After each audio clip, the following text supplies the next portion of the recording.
Hello students, मैं हूं श्वेता। स्वागत है आप सभी का मेरे इस यूट्यूब चैनल लखनऊ लर्निंग में। लिसनर्स, आज के इस वीडियो में हम time and value of supply and input tax credit under GST इस टॉपिक के बारे में पूरा डिस्कशन करने वाले हैं। सो लिसनर्स, ये टॉपिक जो है मैंने indirect tax law and account से लिया है, जो कि आपके एमकॉम सेकंड सेमेस्टर का सब्जेक्ट है।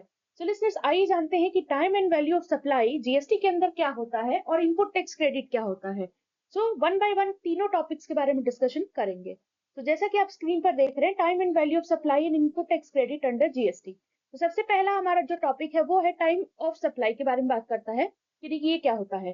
तो टाइम ऑफ सप्लाई बेसिकली इस चीज को निर्धारित करता है कि जब भी when GST needs to be paid, मतलब हमको जब जरूरत होती है कि जीएसटी को हमको पे करना ही है, तब इसको निर्धारित किया जाता है। और ये डिफरेंट होता है गुड्स के लिए भी, सर्विसेज के लिए भी। लिसनर्स, गुड्स के लिए अब क्या होता है, तो ये पहली बात तो ये कि इसका सेक्शन है कौन सा, सेक्शन 12 ऑफ सीजीएसटी एक्ट, यानी सेंट्रल जीएसटी। नेक्स्ट बोला गया कि जो टाइम ऑफ सप्लाई है अर्लीस्ट होना चाहिए इन सबसे, यानी date of issue of invoice से पहले, और last date by which invoice should be issued, यानी कि लास्ट डेट जब इनवॉइस इशू किया जाता है उससे पहले हो जाए, या तो उससे अर्लीस्ट हो जाए, या फिर जब भी आप पेमेंट रिसीव कर रहे हैं उस डेट से पहले, अगर एप्लीकेबल है तो। दूसरा इनमें बात करी गई है सर्विसेज के बारे में, यानी कि अगर सर्विसेज की बात करें तो सर्विसेज को सेक्शन 13 ऑफ सीजीएसटी एक्ट में बताया गया है। और ये टाइम ऑफ सप्लाई जो है इसमें कब से अर्लीस्ट होना चाहिए, date of issue of invoice से, इनवॉइस के इशू होने से पहले, या पेमेंट रिसिप्ट की डेट से पहले, या इनवॉइस इशू नहीं हुआ है अगर मान लीजिए प्रिस्क्राइब टाइम में, तो जो डेट ऑफ सर्विस कंप्लीशन है उससे पहले। फिर तीसरा आता है हमारा, इसी में पॉइंट है लिसनर्स, बहुत ही छोटा सा टॉपिक है, रिवर्स चार्ज मैकेनिज्म, यानी कि आरसीएम। इसी का थर्ड पॉइंट है। तो टाइम ऑफ सप्लाई अर्लीस्ट होना चाहिए डेट ऑफ पेमेंट से पहले, और 61st day from the date of invoice for goods, और 31st डेज फॉर सर्विसेज, यानी कि गुड्स के लिए जो डेट ऑफ इनवॉइस है वो 61 डेज होना चाहिए, और सर्विसेज का कितना है, 31st डेज, यानी कि ये बेसिकली डेट दी गई है, मतलब इतने दिन से पहले और इतने दिन से पहले सर्विसेज के लिए। तो लिसनर्स, आई होप आपको ये समझ में आ गया होगा। लिसनर्स, एक और बात, अगर अभी तक आपने हमारे इस चैनल पर लाइक शेयर एंड सब्सक्राइब ना किया हो तो जरूर करें, ताकि आपको हमारे डेली नोटिफिकेशन मिलते रहे, हमारे डेली वीडियोस आप तक पहुंचते रहें। अब आइए देखते हैं वैल्यू ऑफ सप्लाई, जो कि हमारा सेकेंड टॉपिक है। तो सेकेंड टॉपिक में क्या बताया गया है लिसनर्स, तो वैल्यू ऑफ सप्लाई जो हमारा सेकेंड टॉपिक है, ये आपको basically central goods and services tax act के सेक्शन 15 में वैल्यू ऑफ सप्लाई की बात करी गई है। तो वैल्यू ऑफ सप्लाई का क्या मतलब होता है, यानी कि जब जिस चीज पर भी जीएसटी कैलकुलेट हो रहा है वो जो प्राइस होता है उसी को हम वैल्यू ऑफ सप्लाई कहते हैं। इसमें क्या क्या इंक्लूड होता है, तो जो भी प्राइस आप एक्चुअली में पे कर रहे हो या पेएबल हुआ है, मतलब पेड हुआ है या पेएबल होगा, उस चीज के बारे में इसमें इंक्लूड होता है। दूसरा कि जो भी टैक्सेस हैं या फिर ड्यूटीज हैं या फिर फीस है, जीएसटी को छोड़ करके वो सारी चीजें इंक्लूड होती हैं। तीसरा बताया गया कि इंसिडेंटल एक्सपेंसेस इंक्लूड होते हैं। अब ये क्या होता है, जैसे कि कमीशन हो गया, पैकिंग हो गया, ये सारी चीजें। फिर फोर्थ पॉइंट बताया गया कि जो इंटरेस्ट है या लेट फी हो गया या पेनाल्टी, अगर आपने पेमेंट डिले किया है, यानी कि पेमेंट लेट से किया है, तो जो भी इंटरेस्ट चार्ज कर लीजिए वो लोग करते हैं, या फिर लेट फी पेमेंट करते हैं, पेनाल्टी लगाते हैं, तो वो चीजें आपको इसमें इंक्लूड होती हैं।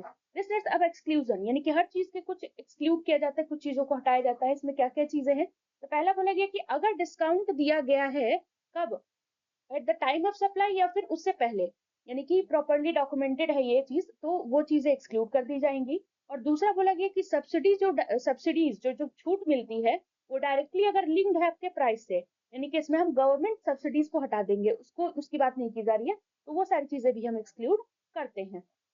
अब ये रहा हमारा second topic. I hope listeners आपको सेकेंड टॉपिक भी क्लियर हो गया होगा।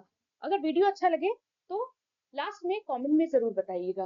अब बात कर लेते हैं हमारे थर्ड टॉपिक की, जो कि है इनपुट टैक्स क्रेडिट। अब इनपुट टैक्स क्रेडिट के अंदर क्या क्या चीजें बातें बोली गई हैं लिसनर्स, तो वन बाय वन डिस्कशन करेंगे। इनपुट टैक्स क्रेडिट यानी आईटीसी शॉर्ट में कहेंगे, एग्जाम में काफी बार पूछा भी जाता है।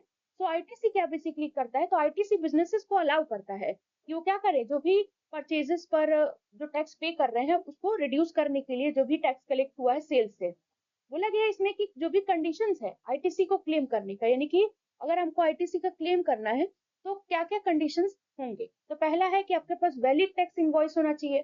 फिर दूसरा कि जो भी गुड्स एंड सर्विसेज है वो रिसीव होने चाहिए। उसके बाद तीसरा बोला गया कि जो सप्लायर है वो टैक्स पे करता हो गवर्नमेंट को। चौथा पॉइंट बोला गया कि जो आईटीसी है वो क्लेम तभी होगा within the due date के अंदर अंदर, यानी कि बोला गया earlier of September of the following financial year और फिलिंग ऑफ एनुअल रिटर्न, यानी बोला गया कि जब भी हम फाइनेंशियल ईयर में जब फिल करते हैं ये सारी चीजें, तो उसके पहले होना चाहिए, सितंबर के पहले होना चाहिए, या फिर जब भी आप एनुअल रिटर्न फाइल कर रहे हैं तब। फिर बोला गया कि block credits not allowed ITC, यानी कि क्या क्या चीजें ऐसी हैं जो हम आईटीसी में अलाउ नहीं करते।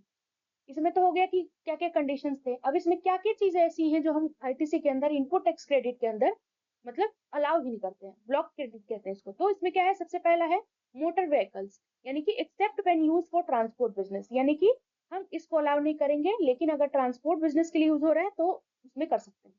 दूसरा बोला गया कि फूड हो गया, बेवरेज हो गया, आउटडोर केटरिंग हो गया, unless use for making taxable supplies, मतलब इसको में भी हम अलाउ नहीं करते हैं, लेकिन अगर टैक्सेबल सप्लाईज के लिए है तो फिर देख सकते हैं उसमें। तो तीसरा पॉइंट बोला गया कि अगर क्लब का मेंबरशिप है आपके पास या हेल्थ या फिटनेस सेंटर का है तो उसमें भी अलाउ नहीं होता है।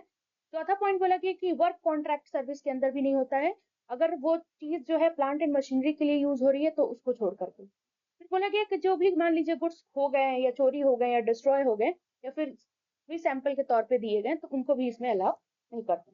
तो आई होप लिसनर्स, ये जो भी मैंने पॉइंट्स आपको डिस्कशन किया है आपके साथ इन सारी चीजों में, तो आपको क्लियर हो गया होगा। वीडियो अच्छा लगे do like share and subscribe. Thanks for watching.